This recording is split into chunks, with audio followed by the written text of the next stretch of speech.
नमस्कार दोस्तों, मैं रागिनी मोरा सीएस स्टडी पॉइंट में आप सभी का स्वागत करती हूँ। तो चलिए आज का सेशन हम चालू करते हैं। तो हमने पिछले वीडियो में आपको रासायनिक अभिक्रिया के बारे में बताया था। तो आज का हमारा टॉपिक है रासायनिक अभिक्रिया की पहचान कैसे करते हैं। ठीक है, तो चलिए देखते हैं।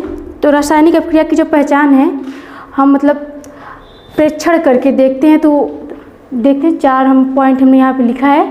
प्रेक्षण के आधार पर 4 पॉइंट हम लिखा है, प्रेक्षण के आधार पर हम देखते हैं। ठीक है, इतना। तो पहला पॉइंट हमारा है अवस्था में परिवर्तन। ठीक है, अवस्था में परिवर्तन का मतलब है जैसे जो हमारा अभिकारक है, मतलब अभिक्रिया के पहले जो है अभिकारक जो पदार्थ है हमारा, मान लीजिए वो ठोस में है, द्रव में है, गैस में, पर अभिक्रिया के बाद जो अभिकारक से मतलब जो उत्पाद बन रहा है हमारा उत्पाद जो है उसकी अवस्था का परिवर्तन, मतलब अगर हमारा अभिकारक ठोस में है और हमारा जो अभिक्रिया है, अभिक्रिया के बाद जो हमारा उत्पाद प्राप्त होता है वो हमें किसी दूसरी अवस्था में, मान लीजिए द्रव अवस्था में हमें प्राप्त हो रहा है। ठीक है, तो देख के हम बता सकते हैं उसका जो पहचान है रासायनिक अभिक्रिया की पहचान यानी अवस्था परिवर्तन। ठीक, तो इसके लिए हम लोग एक एक्टिविटी करते हैं। आप लोग इसे घर पे भी कर सकते हैं। हमने जब रासायनिक परिवर्तन बता रहे थे तो उसमें बताया था ना मोम का पिघलना। जैसे आप मोमबत्ती को जब जलाते हैं तो हमारा क्या बनता है, मोमबत्ती से जो होती है थोड़ी सी पिघलती है यानी द्रव अवस्था में आती है, और जो थोड़ा हमारा कार्बन डाइऑक्साइड भी निकलता है जो कि हमारा गैस की अवस्था में होता है। ठीक है, तो यहाँ हमारा क्या है, मोम हमारा क्या है ठोस अवस्था में, और अभिक्रिया के बाद कुछ मतलब जो हमारा मोम है द्रव मिल रहा है। ठीक है, जल और कार्बन डाइऑक्साइड मिलता है ना, तो जल है हमारा वो द्रव अवस्था में और जो हमारा कार्बन डाइऑक्साइड है वो गैस की अवस्था में। ठीक है, तो ये हमारा हो गया। ठीक है, अवस्था परिवर्तन। अब हमारा सेकेंड पॉइंट क्या है, सेकेंड पॉइंट हमारा है ताप में परिवर्तन। ठीक है, ताप में परिवर्तन, इसके लिए हम इसके लिए भी एक एक्टिविटी करते हैं, पता चलेगा। जैसे देखिए जो हमारा कैल्शियम ऑक्साइड होता है, ठीक, अगर उसका हम जल के साथ क्रिया कराते हैं तो हमारा क्या प्राप्त होता है, बुझा हुआ चूना प्राप्त होता है। और बहुत सारी उसमें जो ऊष्मा होती है ना निकलती है, उसका जो टेम्परेचर होता है वो थोड़ा मतलब अब जो हमारा अभिकारक है उसकी अपेक्षा उसका टेम्परेचर जो होता है थोड़ा हाई हो जाता है। ठीक है, तो उससे भी हम जो ऊष्मा निकलती है उसे भी देख के हम बता सकते हैं कि ये अभिक्रिया हमारी क्या हुई है, यानी ये हमारी रासायनिक अभिक्रिया है। ठीक, तो ये भी हो गया हमारा। अब अगला पॉइंट हमारा है रंग में परिवर्तन। ठीक है, यानी कलर उसका चेंज हो जाए। तो इसके लिए मतलब आप एक्टिविटीज़ कर सकते हैं। मतलब आपने पहले भी पढ़ा हुआ है इसे कि जो हमारा पोटेशियम परमैंगनेट है जल के साथ जब हम उसको घोलते हैं तो हमारा जो विलयन प्राप्त होता है वो क्या प्राप्त है, हल्का बैगनी, गाढ़ा गुलाबी या हल्का गुलाबी प्राप्त होता है। ठीक है, तो ये हो गया हमारा। अब अगला हमारा क्या है, गैस का निकलना। ठीक, तो इसके लिए एक एक्टिविटीज़ करेंगे जो हमारा जो जिंक है। ठीक, जिंक का हम जो लेंगे, जिंक के कण लेंगे और जो हमारा क्या है हाइड्रोक्लोरिक अम्ल, यानी जिंक और हाइड्रोक्लोरिक अम्ल का जब हम लोग क्रिया करवाते हैं, क्रिया करवाएंगे तो हमारा क्या बनता है, जिंक क्लोराइड बनता है। ठीक, यानी हम जब जिंक का HCl हाइड्रोक्लोरिक अम्ल के साथ जब अभिक्रिया करवाते हैं तो ये हमारा जो पदार्थ है क्या गिवन करता है, जिंक क्लोराइड, और हमारा हाइड्रोजन गैस निकलता है इसमें से। ठीक है, तो यहाँ आप लोग देख सकते हैं गैस हमारा निकल रहा है। इसे भी देख के हम बता सकते हैं कि ये हमारी क्या है, रासायनिक अभिक्रिया है, निकल रहा है। ये हमारी जो अभिक्रिया है ये बैलेंस नहीं है। आगे का टॉपिक है हमारा, उस देखेंगे कैसे बैलेंस करते हैं। ठीक है, तो समझ में आ गया होगा आपको। एक बार फिर से रिपीट करते हैं। अवस्था में परिवर्तन, ये हमारा क्या है, अवस्था में परिवर्तन, यानी जो हमारा अभिकारक है वो ठोस में हो, द्रव में हो, गैस है। ठीक है, पर अभिक्रिया के बाद हमारा क्या, जैसे अभिकारक हमारा ठोस में है तो अभिक्रिया के बाद वो द्रव में हो जाए, गैस में परिवर्तित हो जाए। ठीक, इसका उदाहरण देखिए हम समझाएं अभी।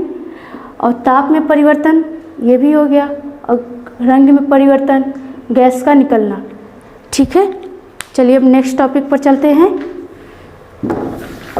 नेक्स्ट टॉपिक है रासायनिक समीकरण लिखने की विधि, यानी हम रासायनिक समीकरण लिखते कैसे हैं। ठीक है, तो ये जो हमारा है, हमने एक समीकरण लिखा हुआ है, तो आप इससे क्या समझते हैं। ठीक है, अगर हमें यहाँ पे जिंक, तनि सल्फ्यूरिक अम्ल, जिंक सल्फेट, हाइड्रोजन गैस अगर लिखना है तो सबसे पहले तो हमें इसका जो प्रतीक होता है, सिंबल, हमें वो पता रहना चाहिए कि जिंक का सिंबल क्या होता है, सल्फ्यूरिक अम्ल का सिंबल क्या होता है, सोडियम का क्या होता है, हाइड्रोजन क्या होता है।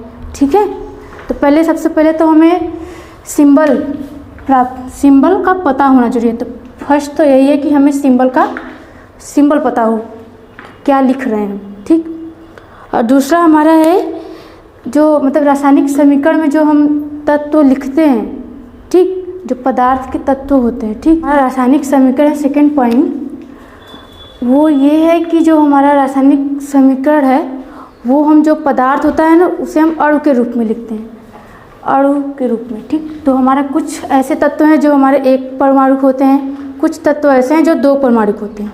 जैसे हमारा जो गैसें होती हैं वो द्विपरमाणुक होती हैं। जैसे हमारा हाइड्रोजन गैस हो गया, हम इसे H2 लिखते हैं।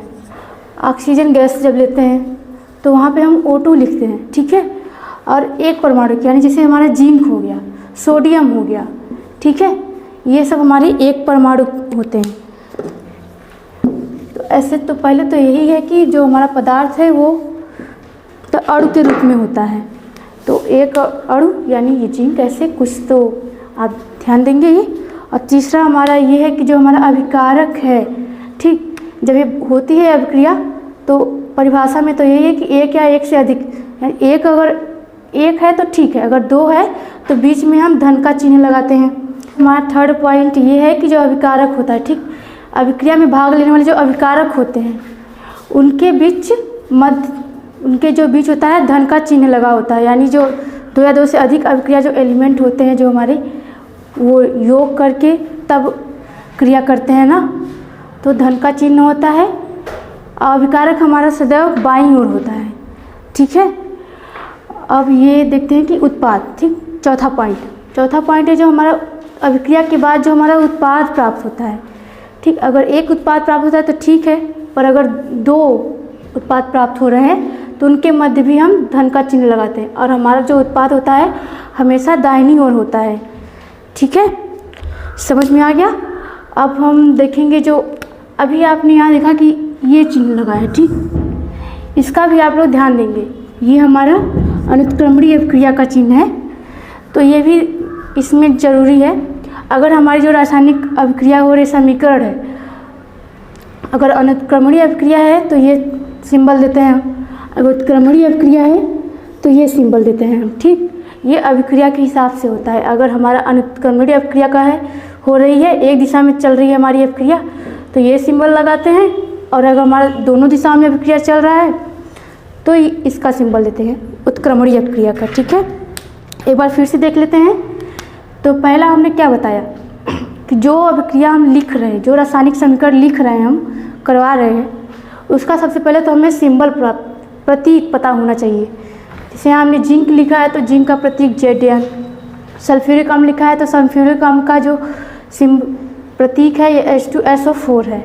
ठीक, तो ये मतलब सबसे पहले हमें क्या प्रतीक पता होना चाहिए।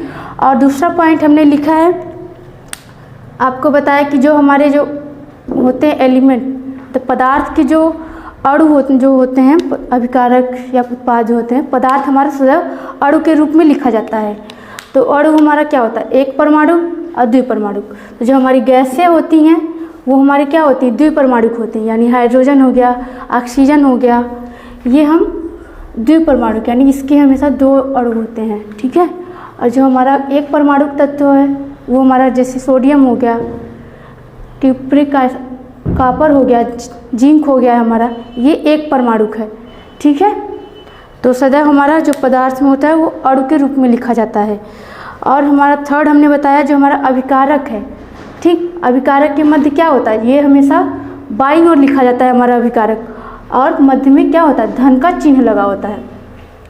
और ये हमारा क्या है, अभिक्रिया का सिंबल है। अगर हमारी जो अभिक्रिया हो रही है, अगर वो एक दिशा में चल रही है यानी अनुत्क्रमणीय अभिक्रिया है, तो ये सिंबल, और उत्क्रमणीय अभिक्रिया इन दोनों तरफ चल रही है अभिक्रिया हमारी, तो ये सिंबल। ठीक है।